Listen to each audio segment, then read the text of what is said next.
नमस्कार, स्वागत है आपका मुनाफे की मंडी में, जहां हम आपको कमोडिटी मार्केट की तमाम खबरें और साथ ही आपके लिए ट्रेडिंग कॉल्स बताते हैं। इसके अलावा हाजिर बाजार की खबरें और एग्री मार्केट के तमाम अपडेट्स भी हम आपको देने की कोशिश करते हैं। आज हमारे साथ 4 मेहमान होंगे। वंदना भारती हैं एसएमसी ग्लोबल से, दिनेश सोमानी है प्रो इंटेलीट्रेड सर्विसेज से, और साथ ही हमारे साथ धर्मेश भाटिया है एनवीडी एमिरेट से, और साथ ही आगे पूर्व कृषि सचिव सिराज हुसैन साहब भी होंगे। उनसे हम अनाज उत्पादन को लेकर रिपोर्ट जानेंगे कि क्या स्थिति है, और जो थर्ड एस्टिमेट्स कृषि मंत्रालय की तरफ से जो जारी हुए हैं उससे और ग्राउंड से कितना कनेक्ट है, ये जानने की कोशिश करेंगे। लेकिन शुरुआत कर लेते हैं चांदी के साथ, क्योंकि चांदी 90,000 रुपये के नीचे हैं। रिकॉर्ड से देखें तो करीब करीब 6,800 या 7,000 के आसपास कह सकते हैं। रिकॉर्ड से अभी भी नीचे है। 96,500 का रिकॉर्ड बना था, उससे काफ़ी नीचे है। वंदना जी, आपसे शुरुआत करेंगे। क्या लग रहा है, ये जो लेवल चांदी का स्क्रीन पर दिख रहा है 89,780 का, ये लेवल खरीदारी के लिए, चांदी खरीदने के लिए सही है, या और भी नीचे मौका मिलेगा अभी? विश्वमोहन जी, 74,000 से 96,000 तक की रैली आई है, तो मैं कह सकती हूँ कि एक प्रॉफिट बुकिंग है। थोड़ा सा पॉज आया है रैली में, थोड़ी और गिरावट मुझे लग रही है। उस गिरावट पे निश्चित तौर पे एक अच्छी खासी बाइंग जो है चांदी में फिर से बनेगी, और इस बार की जो बाइंग है ये फिजिकल से लेके फ्यूचर्स डेरिवेटिव प्लेटफॉर्म दोनों पे ही बनेगी। तो मेरे ख्याल से यहाँ पे अगर ओवरऑल शॉर्ट टर्म की अगर हम बात करें, तो मुझे लग रहा है कि चांदी में करीब करीब 88,000 से 87,000 के बीच में एक सपोर्ट बनेगा।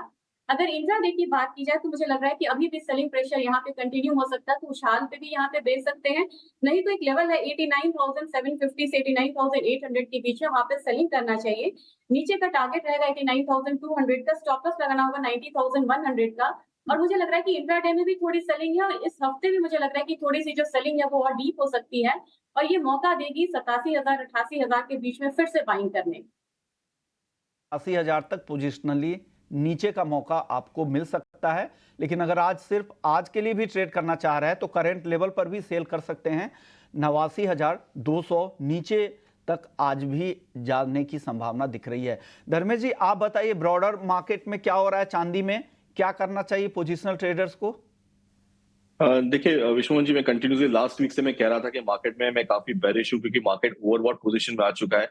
और यहाँ पे जो एक की लेवल था, जो $30 का लेवल था, वो स्तर कल रात को ब्रीच हो चुका है। तो मैं एक्सपेक्ट करता हूँ कि यहाँ पे मुनाफा वसूली जारी रहेगी। डॉलर में थोड़ी सी एक अप देखने मिल सकती है। रेट हाइक के चांसेस काफी दुर्बल लग रहे हैं। मार्केट में जो तेजी आनी थी वो आ चुकी है, तो यहाँ पे मुनाफा वसूली कंटिन्यू रहेगी। मैं सलाह दूंगा कि अभी ये लेवल पे बाय की सलाह मेरी भी नहीं रहेगी। मैं वंदना से भी सहमत हूँ। मैं एक्सपेक्ट करता हूँ कि यहाँ पे प्रेशर जारी हो सकता है। ये एक शॉर्ट कवरिंग है, प्रॉफिट बुकिंग हुई है। फिर से यहाँ पे मंदी करने की सलाह रहेगी मेरी।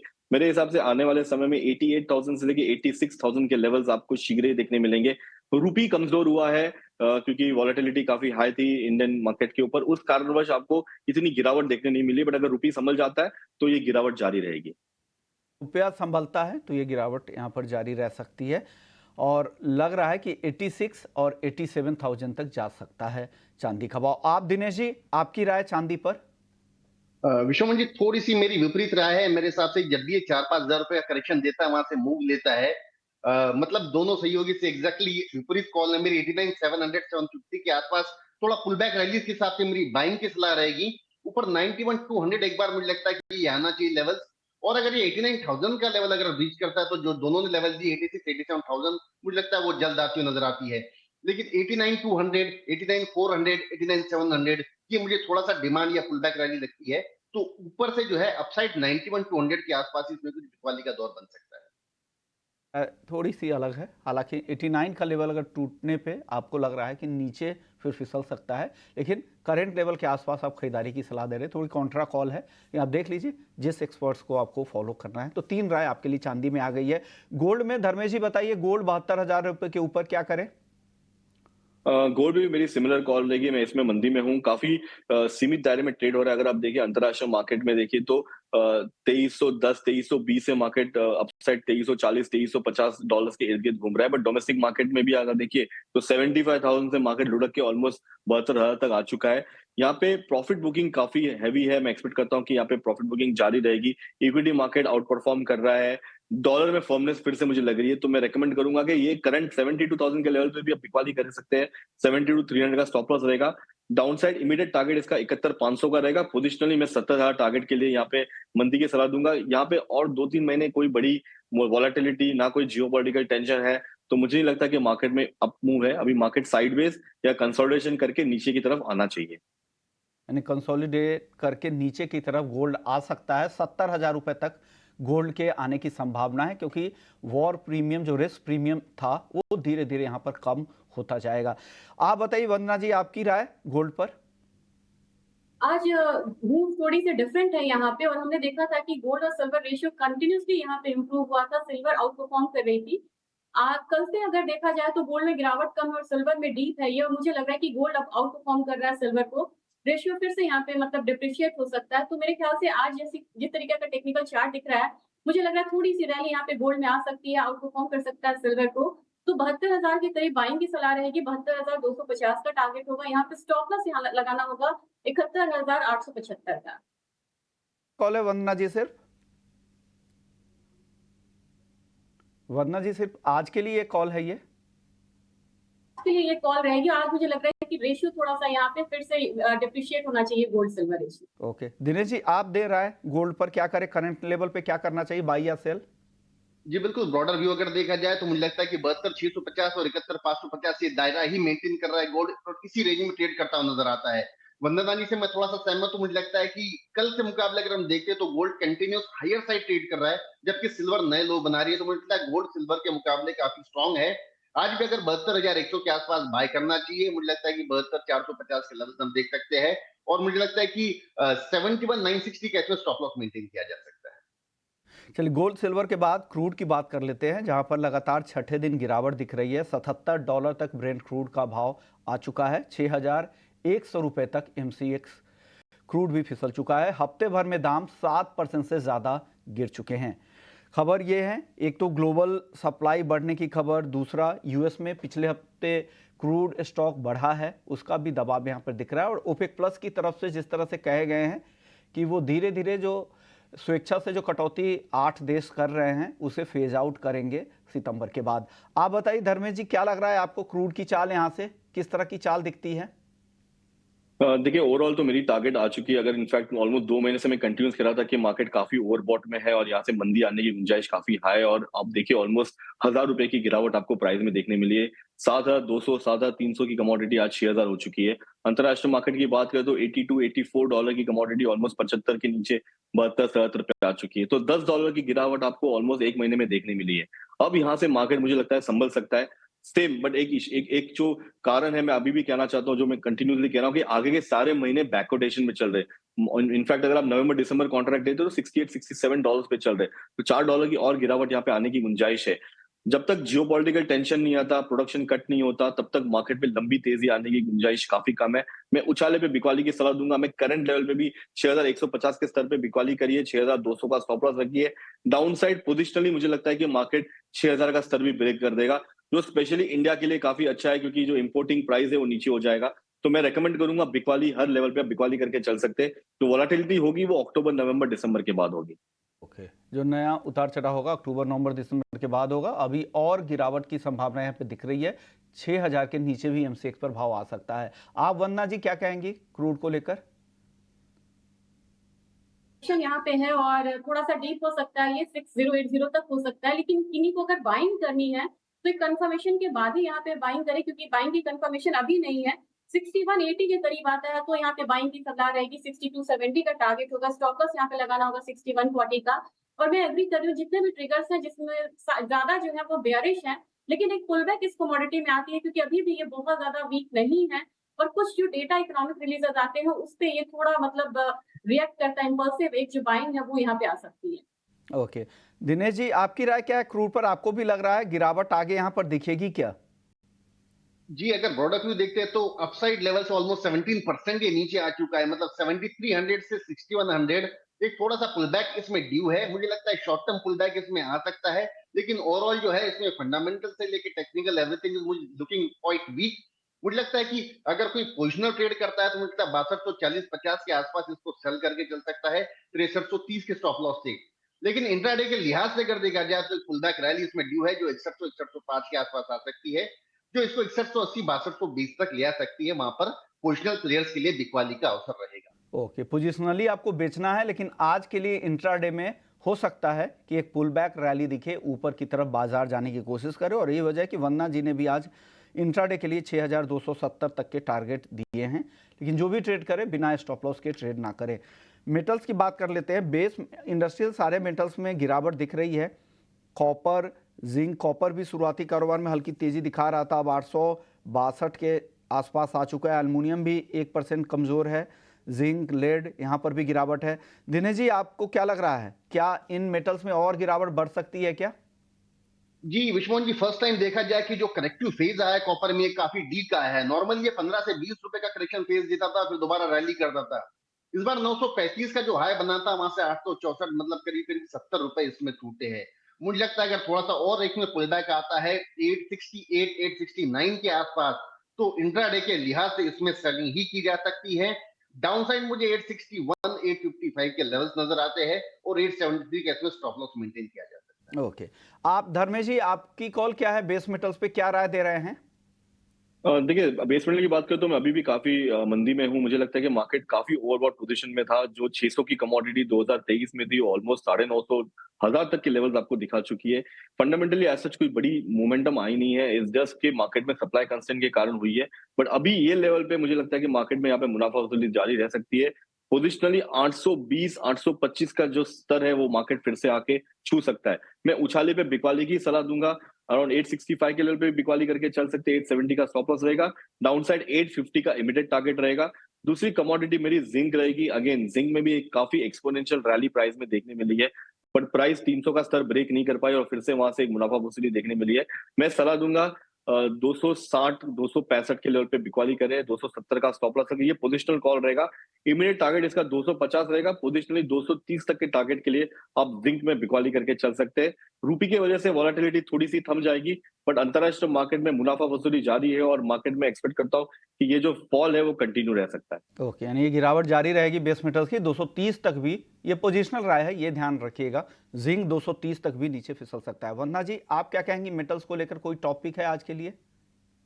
मुझे भी लग रहा है कि करेक्शन यहाँ पे कंटिन्यू होना चाहिए। मैन्युफैक्चरिंग डेटा अच्छा नहीं आया, सर्विसेज वाला डेटा भी यहाँ पे अच्छे आने की उम्मीद नहीं है। तो कॉपर में यहाँ पे बिकवाली की सलाह रहेगी। करीब करीब 863.5 से 864 के बीच में यहाँ पे सेलिंग की सलाह रहेगी।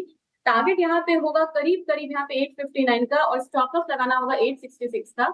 जिंक में भी मुझे लग रहा है कि फॉल कंटिन्यू होना चाहिए, तो 271 के करीब सेलिंग एडवाइस है। 267 का टारगेट रहेगा, स्टॉप लॉस लगाना होगा 273। ओके, यानी बेचने की सलाह यहाँ पर बेस मेटल कर लेते हैं। अनाज उत्पादन को लेकर उस पर बातचीत करने के लिए हमारे साथ पूर्व कृषि सचिव सिराज हुसैन साहब है, जो एग्री इकोनॉमिस्ट भी हैं। शुक्रिया सर, आपने वक्त निकाला हमारे लिए। सर, जो थर्ड एस्टीमेट जो आए हैं 3288 लाख टन अनाज उत्पादन का अनुमान है, और गेहूं को लेकर भी रिकॉर्ड पैदावार की बातचीत की जा रही। क्या आपको लग रहा है कि वाकई ग्राउंड पर रिकॉर्ड उत्पादन है क्या? गवर्नमेंट के जो एस्टिमेट 329 मिलियन टन प्रोडक्शन का है, मैं कहूंगा ये एक देश के लिए बहुत अच्छी खबर है। खासतौर से इस पर्सपेक्टिव में कि पिछले साल कई राज्यों में मॉनसून बहुत इरेटिक रहा, खासतौर से कर्नाटक में, महाराष्ट्र में और बिहार में। तो मॉनसून इरेटिक होने के बावजूद अगर हमारे प्रोडक्शन में बहुत ज्यादा गिरावट नहीं है, तो ये बताता है कि हमारी एग्रीकल्चर अब काफी रिसिलियंट है। जहां तक वीट प्रोडक्शन की बात है, देखिए वीट प्रोडक्शन के आंकड़े जो गवर्नमेंट ने एस्टिमेट किए हैं, मैं उसको कोई डिस्प्यूट इसलिए नहीं करना चाहूंगा क्योंकि गवर्नमेंट के पास बहुत सोर्सेज हैं इंफॉर्मेशन कलेक्ट करने के। लेकिन अगर वीट में इन्फ्लेशन फिर अगले 1-2 महीने में डबल डिजिट्स में पहुंचता है, तो मैं समझता हूं कि गवर्नमेंट को कुछ और स्टेप्स लेने पड़ेंगे सप्लाई को ऑगमेंट करने के लिए। ओके, क्या आपको लग रहा है कि इंपोर्ट खोलने की तैयारी, खबर भी आ रही है कि जून के बाद हो सकता है कि सरकार इंपोर्ट ड्यूटी को पूरी तरह से खत्म कर दे 3-4 महीने के लिए? क्या इस तरह के फैसले की भी संभावना है क्या गेहूं में? देखिए, अगर वीट का इन्फ्लेशन डबल डिजिट में होता है तो मैं ये समझता हूं कि गवर्नमेंट को वीट का इंपोर्ट 1 या 2 मिलियन टन अलाउ कर देना चाहिए, जिससे कि मार्केट कूल डाउन हो जाए। असल में होता यह है कि एक कमोडिटी में हाई इन्फ्लेशन होता है तो दूसरी स्टेपल कमोडिटीज भी उसकी सिंपैथी में बढ़ जाती हैं। ओके। तो वो हमें काबू में रखने के लिए पिछले साल भी हमने तो यही लिखा था कि गवर्नमेंट को 1-2 मिलियन टन इंपोर्ट कम ड्यूटी पे इसलिए अलाउ कर देना चाहिए जिससे कि मार्केट कूल डाउन हो, क्योंकि ऑलरेडी पल्सेस में बहुत हाई इन्फ्लेशन है, हम देख रहे हैं वेजिटेबल्स में बहुत हाई इन्फ्लेशन है। तो जो हाउस होल्ड्स हैं, खासतौर से जो गरीब हाउस होल्ड्स हैं, वो काफी इम्पैक्ट हो जाते हैं। ओके। सिराज सर, एक सवाल अब तिलहन को लेकर, तिलहन उत्पादन को लेकर सबसे ज़्यादा चिंता है क्योंकि महंगाई भी सबसे ज़्यादा वहीं पर है। हालांकि जो नंबर्स दिख रहे हैं तुअर के, वो पिछले साल के बिल्कुल आसपास है, थोड़े बहुत ज़्यादा ही दिख रहे हैं थर्ड एस्टीमेट के हिसाब से, और लेंटिल का प्रोडक्शन तो ज़्यादा है ही। लेकिन क्या लग रहा है ओवरऑल स्थिति क्या है? क्या इन उत्पादन को बढ़ाने की ज़रूरत है और इस साल से क्या उम्मीद करें, क्योंकि इस साल के मानसून सीजन तो काफ़ी अच्छा रहने वाला है, तो तुअर को लेकर क्या उम्मीद है सर? देखिए, पल्सेस की एक अजीबोगरीब स्टोरी है। हमने और श्वेता सैनी ने इस पे कई आर्टिकल्स लिखे हैं। हुआ ये है कि ये गवर्नमेंट ने जब सुब्रमण्यन कमेटी बनाई थी, मोदी गवर्नमेंट ने ही, तो उसकी रिकमेंडेशन पर काफी एमएसपी बढ़ाया गया था और हमारा प्रोडक्शन तकरीबन 28 मिलियन टन पहुंच गया था। 18 मिलियन टन से बढ़ के 28 मिलियन टन पहुंच गया था। लेकिन उसके बाद हमने चने के एमएसपी को प्रोटेक्ट नहीं किया, और जब हमने चने के एमएसपी को प्रोटेक्ट नहीं किया तो उससे किसान डिस्करेज हुए और अब ये नौबत है कि हम येलो पी का इंपोर्ट अलाउ कर रहे हैं। तो मुझे ये लगता है कि पल्सेस के मामले में और ऑयल सीड्स में भी यही सिचुएशन है। हम इस साल भी मस्टर्ड का एमएसपी काफी दिनों तक प्रोटेक्ट नहीं किया हमने। तो जो चना, मस्टर्ड, इस तरह की क्रॉप्स हैं, उनके एमएसपी को हमें प्रोटेक्ट करना चाहिए। और एक चीज और आपके दर्शकों को याद रखनी चाहिए कि जब पिछले साल इलेक्शन हुआ था मध्य प्रदेश में, छत्तीसगढ़ में, तो रूलिंग पार्टी ने भी और कांग्रेस पार्टी ने भी ये अनाउंस किया था कि हम पैडी पर बोनस देंगे। तो पैडी पर तो बोनस अनाउंस किया गया, लेकिन दलहन और तिलहन में कोई बोनस अनाउंस नहीं किया गया। तो अगर हमें एनकरेज करना है तो हमें इन फार्मर्स को अच्छा प्राइस दिलवाना होगा। बिल्कुल सही बात है, क्योंकि गेहूं पे भी लगातार, व्हीट पे भी यहाँ पे बोनस दिया जा रहा है, तो दलहन तिलहन को नहीं देंगे तो यहाँ पे उत्पादन कैसे बढ़ेगा? भले ही आप कंज्यूमर के लिए सोचे, लेकिन बोनस तो किसान को दे ही सकते हैं आप, ये अच्छी बात है। सरकार ने जो अब अगला सवाल मेरा होगा, सरकार ने जो 2024-25 का जो लक्ष्य तय कर रखा है, वो 3400 करोड़ टन से भी ज़्यादा का उत्पादन का टारगेट तय किया है। आपको लग रहा है ये जो मॉनसून की जो खबर जिस तरह से आ रही है, क्या हम इस टारगेट को अचीव कर पाएंगे सर? देखिए, 340 मिलियन टन हम बिल्कुल अचीव कर सकते हैं, क्योंकि हमारे फार्मर्स की ईल्ड बढ़ रही है। अगर हमें अच्छी इरिगेशन मिलती है, बारिश का डिस्ट्रीब्यूशन अच्छा होता है और सीड्स की अवेलेबिलिटी वगैरह अच्छी रहती है, कोई ऐसा पेस्ट अटैक नहीं होता है, तो 340 मिलियन टन अचीव करना कुछ बहुत मुश्किल नहीं होना चाहिए। ओके, शुक्रिया सर, आपने वक्त दिया हमें। आप कॉन्फ्रेंस में थे, वहाँ से आपने वक्त निकाला हमारे लिए। चलिए, कुछ अच्छी चीज़ें यही कह रहे हैं कि लगातार हम जो रिकॉर्ड जो पिछले साल का जो पैदावार था उसके पास ही हैं, तो ये दिखाता है कि कमज़ोर मानसून के बाद भी हमारी जो रिजिलियंसी है वो बेहतर यहाँ पर दिख रही है। साथ ही ईल्ड लगातार बढ़ रही है और इस साल बेहतर मानसून है, तो इस बार और बम्पर पैदावार की संभावना 2024-25 को ले, इसलिए सरकार ने एक ऑप्टिमिस्टिक टारगेट यहाँ पर तय कर रखे हैं। चलिए एग्री मार्केट में ही आगे बढ़ते हैं, कुछ और एग्री कमोडिटी की बात करते हैं। ग्वार में सबसे पहले, क्योंकि ग्वार यहाँ पर काफ़ी कमज़ोर हो गया है। वंदना जी, आप बताइए, ग्वार सीड ग्वारगम 10,400 के आसपास, 5300 के आसपास ग्वार सीड है, क्या लग रहा है और गिरावट यहाँ पे दिख रही है क्या आपको? जी विश्वमोहन जी, जब से नॉर्मल मानसून की यहाँ पे बात आई है, तब से हम लोगों ने एक दबाव आता हुआ देखा इस काउंटर पे। हर 10,000 पे यहाँ पे एक बाउंस आता हुआ मैं देख रही हूँ, लेकिन अभी फिलहाल लग रहा है कि 10,550 के करीब एक सेलिंग करनी चाहिए। 10,000 का टारगेट रखना होगा, स्टॉप लॉस लगाना होगा 10,750 का। इसके साथ ये भी कहना चाहूंगी, जो पोजिशनल बायर है उन्हें एक बार 10,000 10,100 के बीच में यहाँ पे मौका मिलेगा फिर से बाइंग करने का। तो 1 से 2 ट्रेडिंग सेशन में यहाँ पे सेलिंग प्रेशर लग रहा है, लेकिन आने वाले समय में एक बार फिर से ग्वारगम में बाइंग देखने को मिल सकती है लोअर लेवल पे। ओके, आप क्या कहेंगे ग्वार में, क्योंकि आपके इनसाइट ज़्यादा अच्छे होंगे दिनेश जी, क्योंकि राजस्थान के ट्रेडर से आप ज़्यादा अटैच्ड है, बताइए क्या हो रहा है सर ग्वार? राजस्थान के ट्रेडर से भी अटैच हूँ और इनफैक्ट ग्वार से भी ज्यादा अटैच हूँ मैं। तो हाल फिलहाल लेकिन ऐसा लगता है सर, ये जो 54 और 5500 की रेंज में जो घूम रही थी जुलाई वाली कॉन्ट्रैक्ट की, ग्वार अभी 5400 के लेवल से नीचे आ रही है। मुझे लगता है यहाँ से एक बार और फिसल के 5310 के आसपास आ सकती है।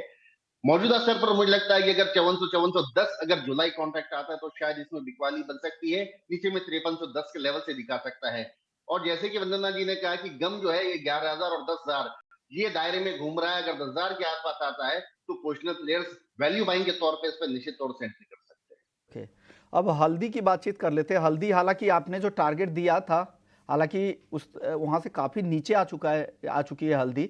दिनेश जी, अब क्या लग रहा है आपको, और भी गिरावट दिख रही है क्या यहाँ पर? और आज जो एक पुल बैक कह सकते हैं 2% का, इसमें क्या करना चाहिए? फिर से बेच देना चाहिए क्या हल्दी? क्या सलाह देंगे? जी बिल्कुल विश्वमोहन जी, अगर तुम इसके अराइवल्स देखते हो तो 800 या 1000 बोरी ही है निजामाबाद में, लेकिन इसके बावजूद भी लेवाली एकदम सुस्त पड़ी है।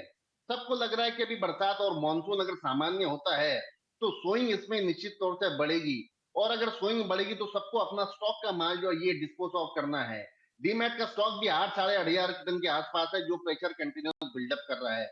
मुझे लगता है कि अगस्त का जो एक्टिव कॉन्ट्रैक्ट बना है ये 18,070 के आसपास, इसमें आप बिकवाली करके चले 16,800 के लेवल हमें नीचे देखने मिल सकते हैं, और 18,550 का इसमें स्टॉप लॉस मेंटेन किया जा सकता है। मुझे लगता है कि बुल्स ने इस तौर पर बिल्कुल अब कॉशियस होना चाहिए, इसमें कभी भी एक पैनिक सेलिंग बन सकती है। ओके, पैनिक सेलिंग दिख सकती है। 16,800 तक का टारगेट दिख रहे हैं, और ये डिलीवरी वाला मंथ भी है तो इस वजह से भी यहाँ पर दबाव है। तो जून के जो 10 जून तक वो चीज़ें क्लियर हो जाएंगी कि कितने डिलीवरेबल कॉन्ट्रैक्ट्स हैं, तो वो देखकर भी आप फिर उसके बाद फैसला ले सकते हैं। जीरे में बताइए, धनिया और जीरे में दिनेश जी क्या लग रहा है आपको? जीरा तो आज भी कमज़ोर है। खबरें आ रही कि इंटरनेशनल मार्केट की क्रॉप काफ़ी ज़्यादा है। इन खबरों के बीच फिर जीरा भी बेचना चाहिए क्या? जीरा बेचने में एक ही दिक्कत है विश्व मोहन जी की हम पिछले 3 महीने से देख रहे हैं, जो नेक्स्ट कॉन्ट्रैक्ट है वो 1000 से 800 रुपया डिस्काउंट में चल रहा है। मतलब सेलर अगर रोल ओवर करता है तो उसको 800 रुपया नीचे बेचना पड़ता है, जबकि बायर के लिए 800 से 1000 रुपए का बेनिफिट है। सेलिंग में इसमें थोड़ी सी परेशानी मुझे नजर आती है। मुझे लगता है ये काउंटर हाल फिलहाल ट्रेडिंग के लिए अवॉइड करना चाहिए। अगर ऊपर कहीं ये 28,800 या 29,000 के आसपास आता है तो ही इसमें बिकवाली करनी चाहिए, या नीचे ये 27,000 से नीचे आता है तो ही इसमें बाय करना चाहिए। बीच का स्तर इसमें स्ट्रिक्टली अवॉइड करना चाहिए। धनिया मुझे लगता है कि बस अब ये लास्ट एक्सपायरी है, इसमें फ्रेश डिपॉजिट डीमैट में नहीं आना चाहिए। इस चक्कर में मुझे लगता है कि कहीं ना कहीं इसमें वैल्यू बाइंग करके 7450 से 7480 जुलाई कॉन्ट्रैक्ट में बाइंग बनकर आएगी, जो उसको 7650 तक ले आ सकता है। ओके, आपको भी वरना जी लग रहा है कि धनिया में वैल्यू वाई है, यहाँ पर खरीदना चाहिए? जी विश्वमोहन जी, मैं बिल्कुल एग्री कर रही हूँ। मुझे लग रहा है कि यहाँ पे 7350 के करीब जुलाई कॉन्ट्रैक्ट को खरीदना चाहिए। 7700 का टारगेट होगा, स्टॉप लॉस लगाना होगा 7200 का, और ये काउंटर ऐसा है स्पाइसेस में जो अभी भी परफॉर्म करना बाकी है, और मुझे लग रहा है कि बायर्स अब इसमें जाके एक्टिव हो सकते हैं, खासकर जब मानसून सीजन के यहाँ पे शुरुआत हो गई है। कॉटन के कल 2.5% से ज़्यादा की नरमी दिखी थी, लेकिन आज यहाँ पर थोड़ी रिकवरी है 2650 के आसपास। दिनेश जी क्या करना चाहिए? 2640 के आसपास एग्जैक्ट लेवल है, करंट लेवल। क्या करें यहाँ पर कॉटन सीड ऑयल केक में? जी कॉटन सीड ऑयल केक में मुझे लगता है कि अभी जून तो नहीं है, अभी जुलाई कॉन्ट्रैक्ट ज्यादा एक्टिव होगा विश्व मोहन जी। मुझे लगता है 2700-2710 के आसपास ये जुलाई कॉन्ट्रैक्ट में एक बार बाइंग के लिए एंट्री की जा सकती है। 2755 के लेवल्स हमें देखने मिल सकते हैं। 2675 का आप इसमें स्टॉप लॉस मेंटेन कर सकते हैं। 2745 वापस से उन्हीं लेवल के आसपास कपास खली जा सकता है, खरीदारी की सलाह। अब धर्मेश जी, आखिरी सवाल आपसे करेंसी मार्केट को लेकर। आज रुपए में फिर से कमजोरी दिख रही है, 15 पैसा कमजोर है डॉलर के मुकाबले, 83 रुपए 40 पैसे पे। क्या करना चाहिए यहाँ पर? देखिए पोजिशनली तो मैं अभी भी काफी मुझे लगता है कि यहाँ पे वीकनेस जारी रह सकती है, स्पेशली इलेक्शन के बाद। मैं एंटिसिपेट कर रहा था कि मार्केट में लंबी रैली आएगी, तो रैली की शुरुआत स्टार्ट हो चुकी है। मैं एक्सपेक्ट करता हूँ कि 84 तक के टारगेट के लिए पोजिशनली आप इसमें बाय करके चल सकते हैं, specially on the dollar side. But on an average market 8320 से लेके 8350 के रेंज में रहेगा, बट पोजिशनली 84 के टारगेट के लिए आप बाय करके चल सकते हैं। ओके, 84 तक भी कमजोर होकर रुपया जा सकता है। शुक्रिया दिनेश जी आपका, वंदना जी, धर्मेश जी, आप लोगों का बहुत बहुत शुक्रिया। आप लोगों ने वक्त निकाला और कमोडिटी के दर्शकों को अपनी सलाह दी।